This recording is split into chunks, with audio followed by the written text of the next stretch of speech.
आज वैशाख महीने की पूर्णिमा है। मान्यता है कि आज ही के दिन मां महामाया के गर्भ से शाक्य मुनि राजकुमार गौतम का जन्म हुआ था। यह भी संयोग ही है कि इसके ठीक 35 वर्ष बाद इसी तिथि को उन्हें ज्ञान प्राप्त हुआ और इस तरह बुद्ध के रूप में उनका दूसरा जन्म हुआ। संयोग ऐसा कि 80 वर्ष की अवस्था में इसी तिथि को उन्हें निर्वाण की प्राप्ति हुई। इस तरह भारतीय परंपरा में यह दिन पूरी तरह से बुद्ध को समर्पित हो गया। इसे बुद्ध पूर्णिमा ही कहा जाने लगा। बुद्ध बनने की यात्रा जितनी कठिन जान पड़ती है, दरअसल उतनी है नहीं।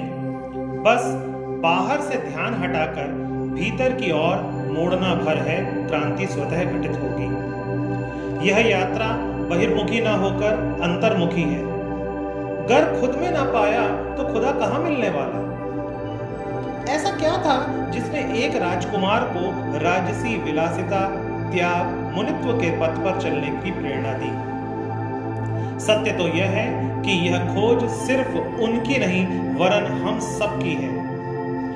अनित्य संसार में नित्य को प्राप्त करने की तड़प हम सभी में होती है, पर यह क्षण भर हिलोरे मारकर शांत हो जाती है। कोई बिरला ही होता है जो सिद्धार्थ से बुद्ध बनने तक का सफर तय कर पाता है। धन दौलत, मान मर्यादा, पद प्रतिष्ठा सब नश्वर है, यह जानते हुए भी हम जीवन पर्यंत उसी मारीचिका में उलझे रहते हैं। ऐसा नहीं है कि हमने प्रयास न किए, पर वह प्रयत्न ही क्या जो आपको अपनी इच्छित मुकाम तक पहुंचाने में असमर्थ रहे। क्या लगता है कि बुद्ध के रास्ते में बाधाएं नहीं आई होंगी? अवश्य आई होंगी, पर वे थे कि डटे रहे, अपने संकल्प को मजबूती से थामकर आगे बढ़ते ही रहे और नतीजा हम सबके सामने है। एक कदम बढ़ाने भर की देर थी कि पूरा संसार उनके पीछे चल पड़ा। इतिहास में शायद ही ऐसा कोई शख्स होगा जिसने विश्व पर अपना इतना असर छोड़ा। और विचार करके देखिए कि बुद्ध के अनुगमन से किसी को क्या लाभ होता। सांसारिक अर्थों में देखें तो शायद शुद्ध हानि ही होती। मकान, दुकान, रुपया, पैसा, ऐश्वर्य, संगी साथी सभी कुछ तो छूट जाने वाला था, पर फिर भी सब कुछ त्यागने के पश्चात कुछ ऐसा अनमोल प्राप्त होता जो लोगों के अस्तित्व को पूर्ण करता। बुद्ध के बताए मार्ग पर चलने की जरूरत आज पहले से कहीं अधिक है।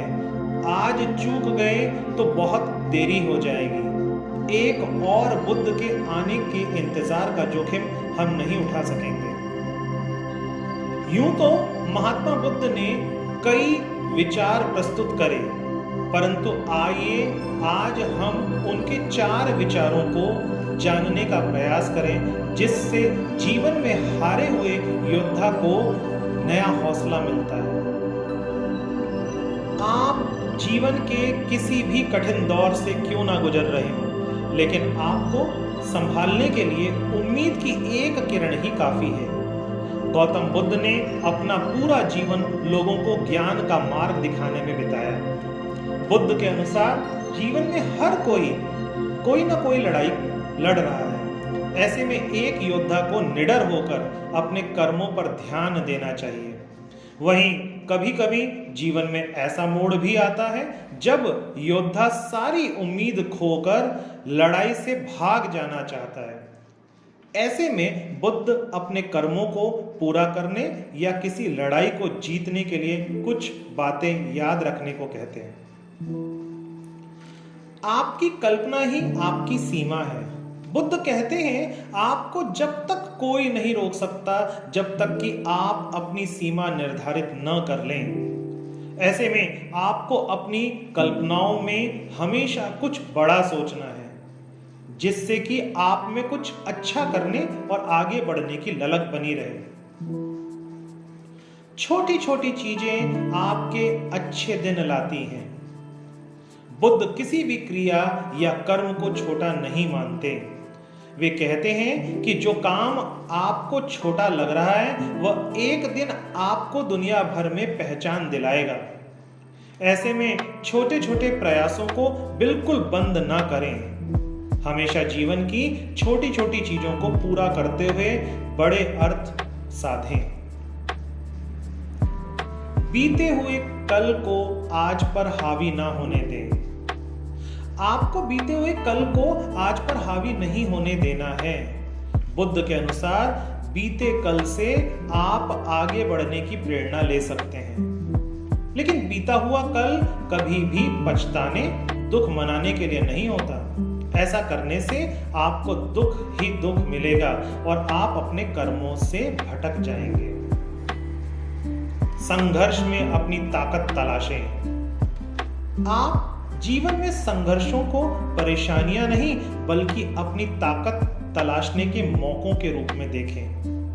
आप पाएंगे कि हर संघर्ष को पार करने के बाद आपका व्यक्तित्व काफी अच्छा हो जाएगा। तो आइए हम सब प्रण लें कि बुद्ध के दिखाए मार्ग पर चलेंगे। यही बुद्ध को हमारी सच्ची श्रद्धांजलि होगी।